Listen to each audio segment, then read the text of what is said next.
Martina Silva, tá? Aí eu falei que você pode ficar aí se quiser com a gente, tá? Vou ficar, quero ouvir a Vanessa. Maravilha. Então vamos subir a Vanessa, Miguel. Trazer a Vanessa aqui. Seja bem-vinda. Olá, Vanessa, tudo bem? Tudo ótimo, boa tarde. Oi, Vanessa. Joia. Então, posso começar, Miguel? Olha, eu acho que não tem muito como fugir da pauta da crise da Venezuela, né, Vanessa? A gente teve aí o Brasil assumindo a embaixada da Argentina em Caracas. Agora, o que me chamou realmente a atenção, principalmente no noticiário da mídia comercial, é que, gente, assim, não adianta acreditar, porque já estão dizendo que as atas foram fraudadas. É isso que eu ouvi hoje na mídia. Então, eu queria que você fizesse uma análise dessa cobertura que a gente tem visto, que eu realmente fico surpresa, sabe, Vanessa? Porque eu acho que antes as pessoas disfarçavam um pouco. Agora é escancarado, assim, é uma coisa totalmente partidária pró-oposição da extrema-direita. Excelente, Yara. É assim, existe um roteiro para essa tentativa de golpe na Venezuela. E esse roteiro está sendo seguido assim, bem bonitinho. E como não é a primeira vez, essa não é a primeira tentativa de golpe, então eles foram aprimorando o roteiro. E agora, a grande questão, ela não é interna, ela é externa. Parte da pressão internacional. Não adianta as atas, não, porque ninguém se importa com as atas, essa é a verdade. Veja, eu participei não, né? Eu estive no meio de uma guarimba, foi meio que, assim, foi meio que quase sem querer. Eu fui até lá, mas eu não queria estar no meio dela. E eu publiquei um vídeo onde eles cantam a seguinte musiquinha.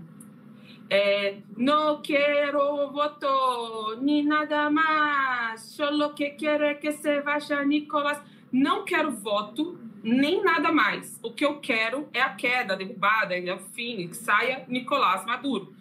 Então, se eles querem as atas, mas eles não querem o voto, o que é que eles querem?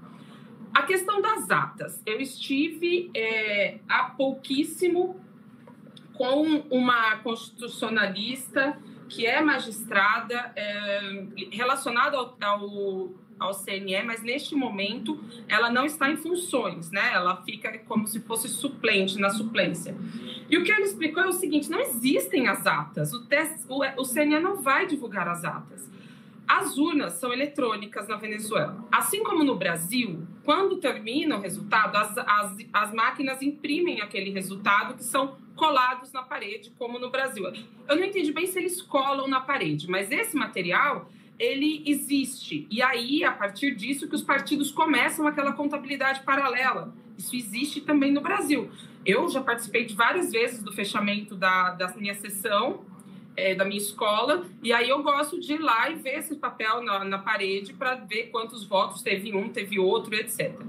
Isso existe aqui também, e os partidos têm acesso a isso. O que eles estão dizendo que são as atas é o seguinte: nesse momento, quando fecham as escolas, as sessões, sai um relatório das urnas. É feita uma conferência de 54% das mesas, aleatoriamente. Então, é feita a conferência manual. Checa o que está dentro da urna com o que está ali, saiu da máquina, né, com os dados da máquina. Se tiver inconsistência, isso é bem interessante de entender. Então, vamos dizer que tem uma inconsistência. Na máquina consta 100 votos para o partido X e constam 70 para o partido Y. Só que aí, na hora de contar, deu diferente. Deu 105 para o X e deu 65 para o Y. É uma inconsistência de, se eu souber fazer conta, o que é pouco provável, de 10 votos. E, enfim, se dá essa inconsistência, e essa é uma inconsistência que pode mudar o resultado, porque a diferença é de 5 votos, então essa mesa é anulada, porque tem uma inconsistência que pode comprometer o resultado. Se é do tipo, num ambiente de 1 milhão de votos, teve uma inconsistência ali de 100 votos, somando todas as inconsistências, as atas são computadas, os registros são computados do mesmo jeito. Então, Quando sai esse relatório, os partidos assinam, isso vai para o TSE e os partidos ficam com essas atas. Então, é a ata de conferência das mesas com o voto eletrônico e as urnas, né? O que saiu e o que foi colocado dentro da urna. Pois bem, o que a Corina tem são as atas que todos os partidos têm. Mas essas atas, o CNE não entrega essas atas. Não vai existir esse momento. Eu quero as atas. Ele não vai entregar as atas, porque ele não entrega. Então, o que vai acontecer?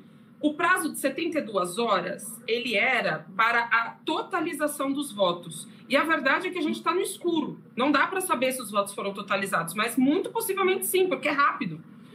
Por que estamos no escuro? Porque o CNE está sob Isso ninguém fala. Ninguém fala que o CNE está sofrendo um ataque hacker. Então, desde domingo, desde segunda, que o CNE está sofrendo ataque hacker. Então, tudo isso faz parte do script. Eles vão lá, eles levantam a questão das atas. Por quê? Porque a maioria dos nossos países, na América Latina, tem voto manual. Então, existem atas. Na Venezuela, como no Brasil, não existem atas. Então, eles falam de atas porque vai remeter a algo que as pessoas conhecem, que acha que é uma coisa física, mas as atas não são físicas, as atas são eletrônicas.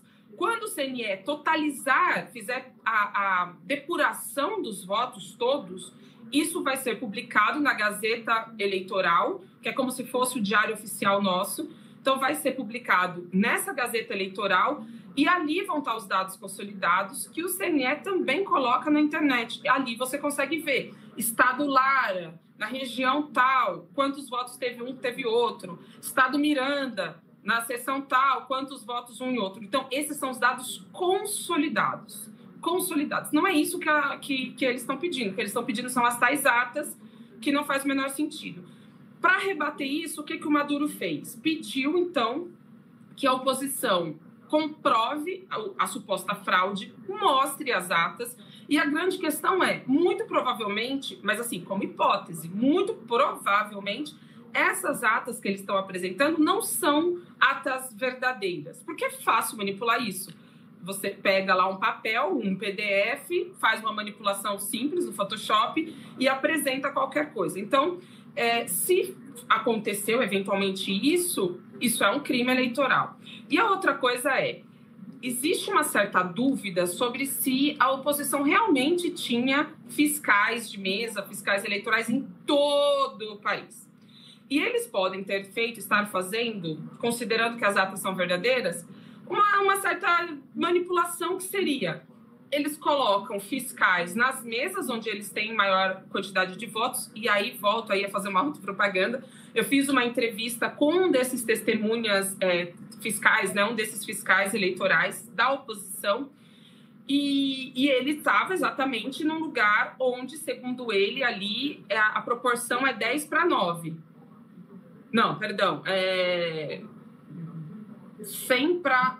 Ai, meu Deus, 90%. 90-10, né? Que tem lugar que é 70-30 e tem lugar ali, não sei se é verdade, mas ele disse que ali era 90-10. E é possível, porque era uma região bem rica.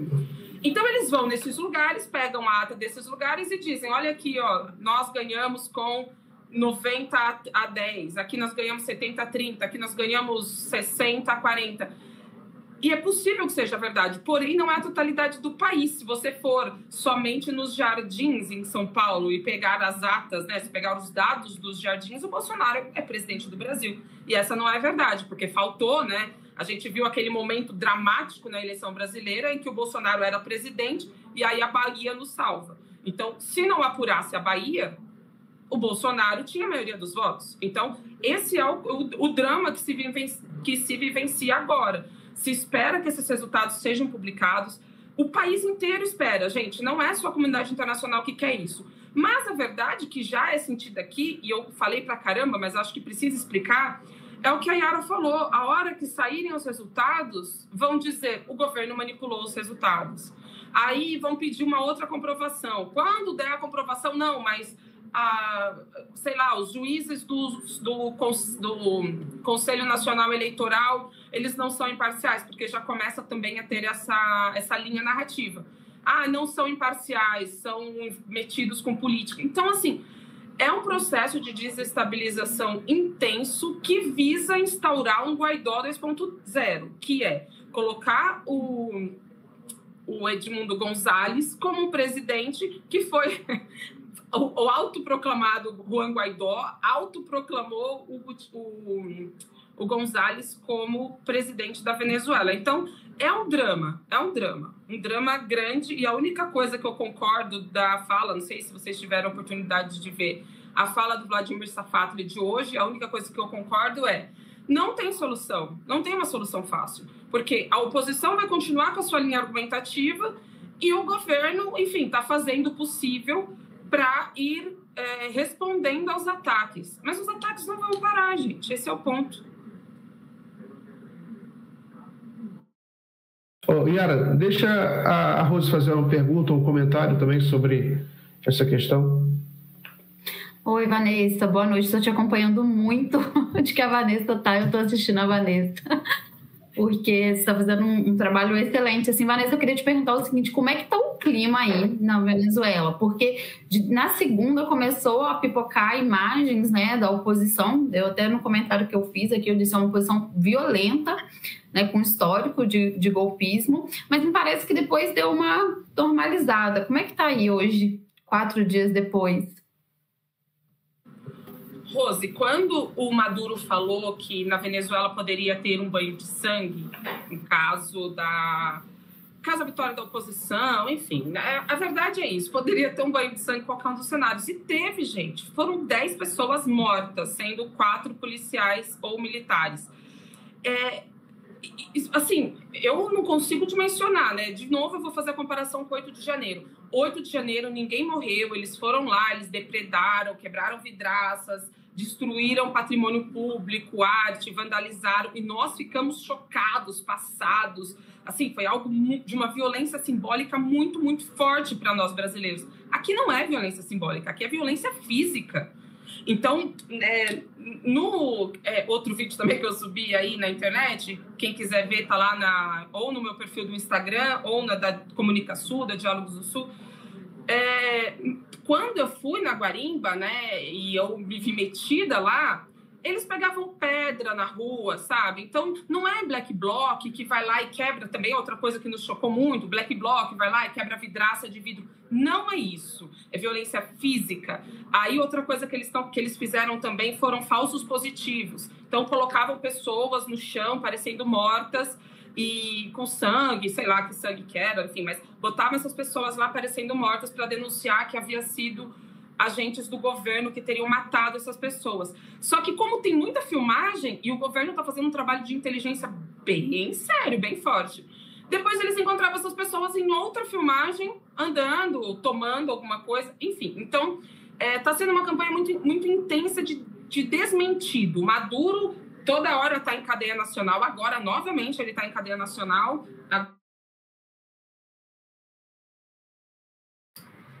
A Vanessa caiu? Os caras deram caiu aqui. Por favor. Alguém deve ter ligado, né? Isso acontece. Ai. Lixo. Deu. É o Maduro ligando para ela. Maduro, voltei não. Voltou. Continua, Vanessa. Aí falando está numa transmissão ao vivo agora em cadeia nacional com setores da economia produtiva. Então, eles têm entrado em rede nacional para mostrar esses vídeos, para mostrar violência, etc. Resumindo, como é que está o clima agora? Segunda-feira foi muito tenso, o comércio fechou, tudo fechou. Terça-feira havia ainda esses focos de violência. A violência, na segunda, foi generalizada, teve no país inteiro. E o governo, com esses atos de inteligência, o governo começou a ir mapeando, e já são mais de, segundo o Maduro falou agora, 1.400 capturados, pessoas que foram detidas. E assim, vai ser mão dura mesmo, porque eles estão sendo acusados de terrorismo. Então, assim, não vai ser brincadeira o que vai acontecer. Hoje, não teve nenhum ato da oposição. Então, assim, segunda foi forte no país inteiro. Terça, nós tivemos focos principalmente em Chacal, que é a região aqui rica na Venezuela, que é onde historicamente acontecem as guarimbas. Só que aí também é outro dado muito interessante. Eu percebi isso quando eu fui aqui na Guarimba, aqui perto de Miraflores, mas ouvi relato também de outro jornalista, mais ou menos no mesmo sentido, que é as pessoas que estavam nessa guarimba, elas não se parecem com as pessoas que vivem ao redor. Então, são pessoas nitidamente mais pobres, são pessoas negras, não são os ricos que moram em Chacal. Isso dá uma linha de argumento de que eles colocam bucha de canhão, né? Coloca jovens, coloca pessoas negras para ir lá, para fazer as guarimbas e para sofrer as consequências delas. Enfim, então, ontem ainda teve algum resquício, foi bem menor, e hoje não tem nada. Terça, quarta e quinta, ou seja, terça, quarta e hoje, nós tivemos mobilizações chavistas saindo de vários lugares de Caracas para ir em direção ao Miraflores, para respaldar o governo. Então, assim, essa é a realidade hoje. O comércio, hoje está tudo funcionando, tudo aberto, muita gente na rua andando, fazendo suas coisas, suas atividades normais.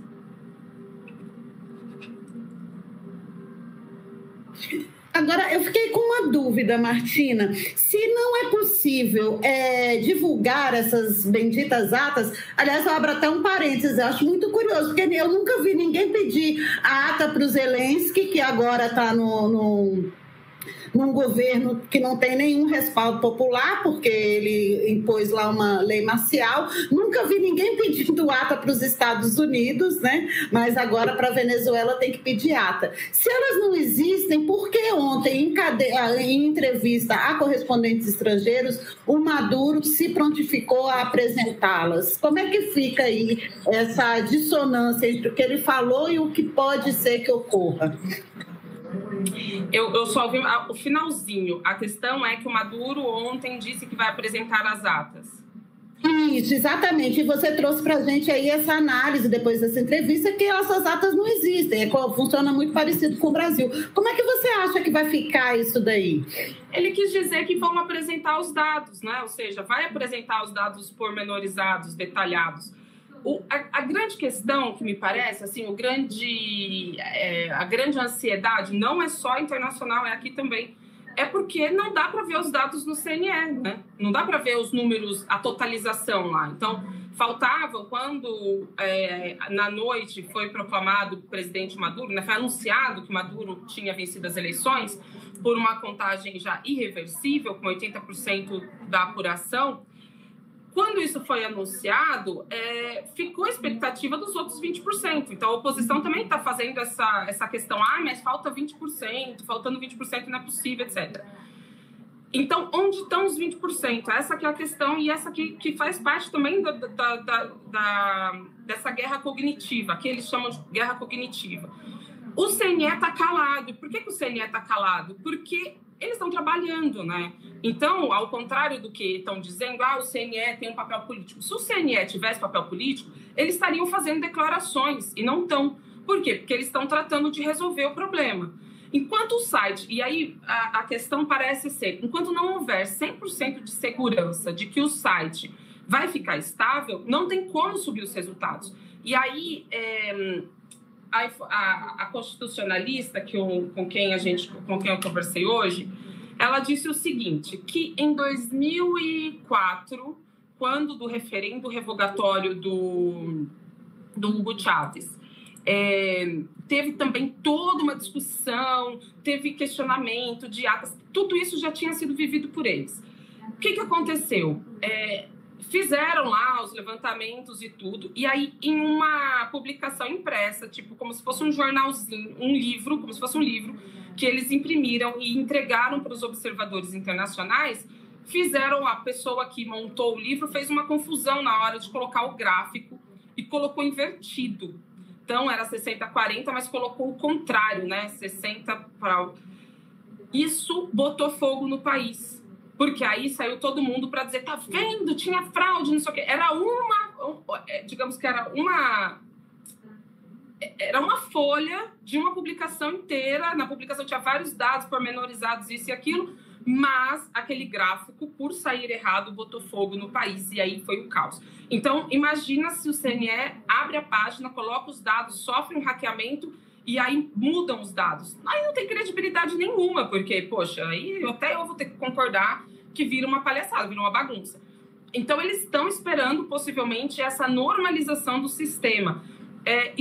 Eu não tive tempo de checar isso, então eu falo aqui, se tiver jornalistas me ouvindo, que eu acho que é uma boa pauta, uma pauta interessante, que existe um mapeamento internacional dos países que mais sofrem ataque cibernético.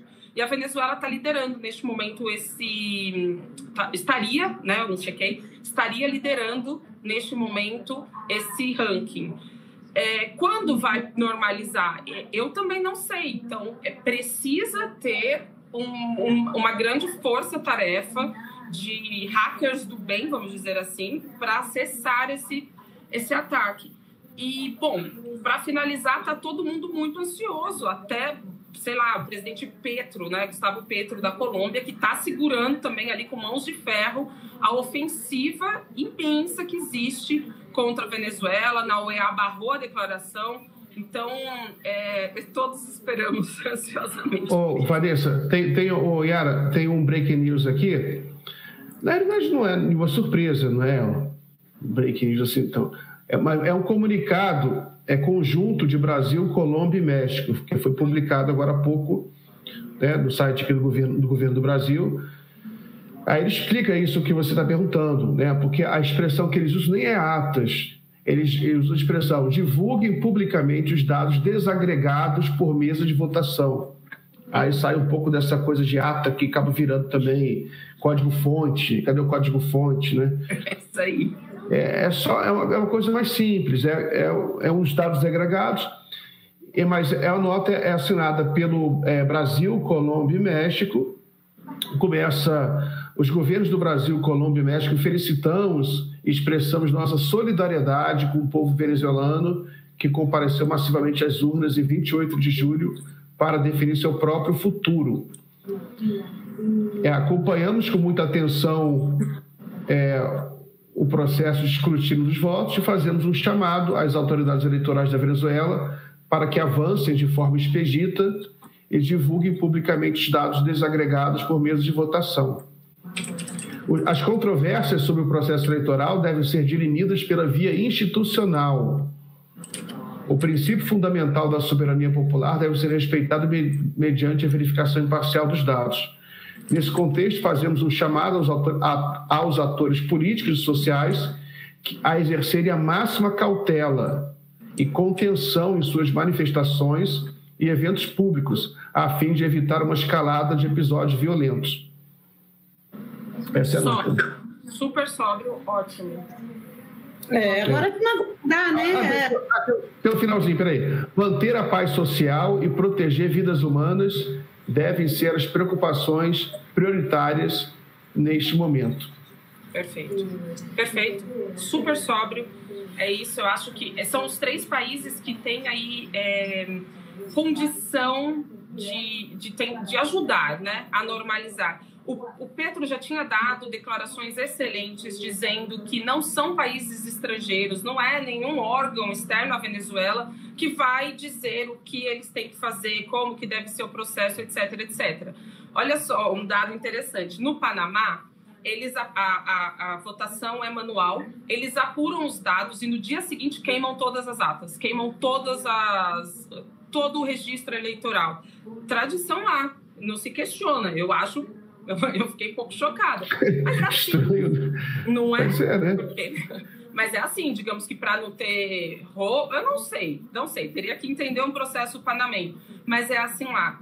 Até hoje, a Cláudia Sheinbaum, eu não sei o sobrenome dela ainda, do México, 2 meses já se passaram das eleições. Lá o processo também é manual, não é eletrônico.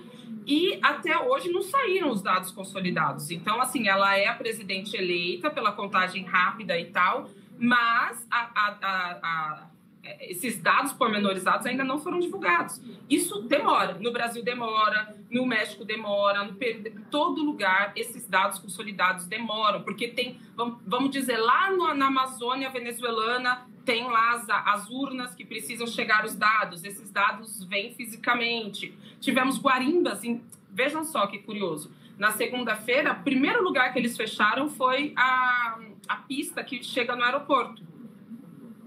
Para quê? Para impedir que os dados que vinham, né,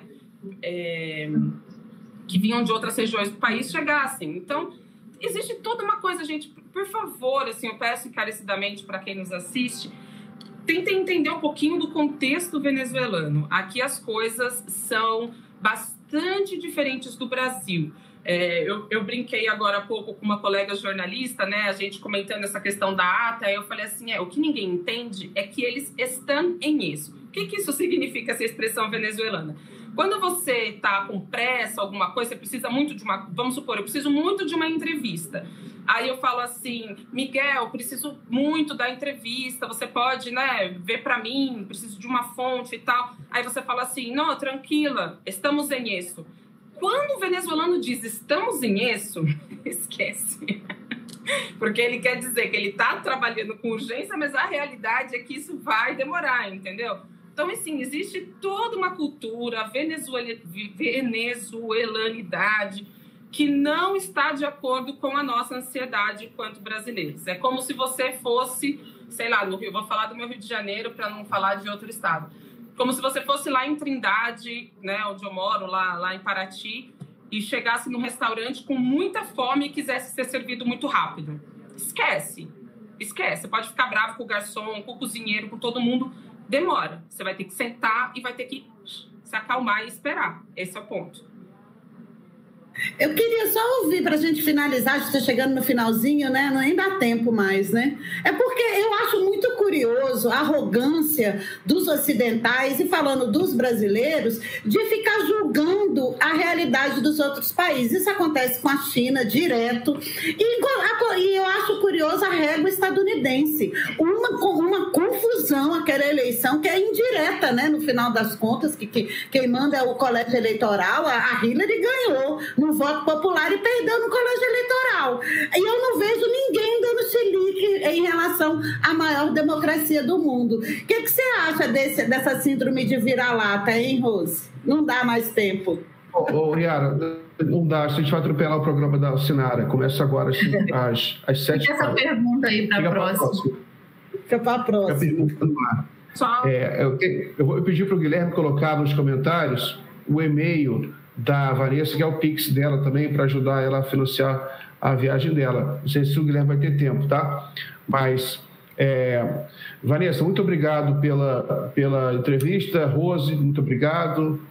Yara, até bom final de semana para todos.